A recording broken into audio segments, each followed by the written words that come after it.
আমাদের সরকার থেকে একটি ডিম আর 2টি রুটি দেওয়া হয়েছে। আমাদের যেসব ঠিকানা আমি সেই আমরা রুটি খেতে পারবো। দুটো বন্ধুটি একটা ডিম পেয়েছি, আমি যখন ইচ্ছা তখন খেতে পারবো এগুলো। সরকার যে একটা পদক্ষেপ নিচ্ছে এই পদক্ষেপটা খুব খুশি হয়েছি আমরা। তো এই খাবারটা যেন বাচ্চারা সবসময় খাইতে পারে, অনেক রোগ বালাই আছে এটা যেন না হয়, আর যদি খাবারের জন্য গুণগত মান থাকে। বাচ্চারা যদি প্রতিদিন এইভাবে খাবার পায় তাহলে প্রথমত পুষ্টিহীনতায় আর ভুগবে না কোনো বাচ্চা। দেশের মানুষকে প্রতিদিন সুরক্ষিত রাখার প্রত্যয় নিয়ে সেফটি কেবলস সহ এলো সেফ সিলিং ফ্যান। সপ্তাহে 4 দিনের বনরুটি, 3 দিনের সিদ্ধ ডিম, আর একটা হচ্ছে কলা।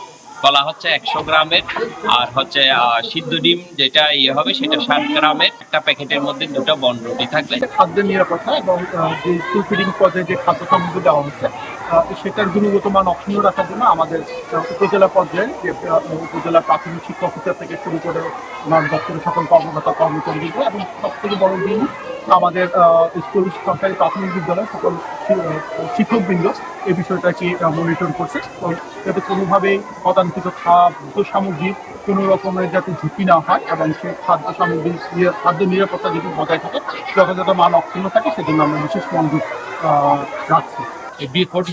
রবিবার দিন বনরুটি এবং সিদ্ধ ডিম দেওয়া হবে। সিদ্ধ ডিমটা সিদ্ধ করে গরম সিদ্ধ ডিম 2 ঘন্টার মধ্যেই যাতে গরম থাকে সেই সিদ্ধ ডিম আমরা বাচ্চাদেরকে সরবরাহ করছি।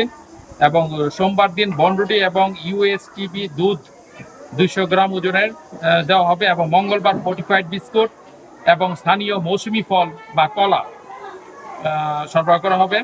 বুধবার বনরুটি এবং সিদ্ধ ডিম, এবং বৃহস্পতিবার বনরুটি এবং সিদ্ধ ডিম। বিশুদ্ধ খাবার যাতে সরবরাহ করা সেভাবে আমরা উপজেলা প্রাথমিক শিক্ষা অফিসার এবং সহকারী প্রাথমিক শিক্ষা অফিসারগণ মনিটরিং করব।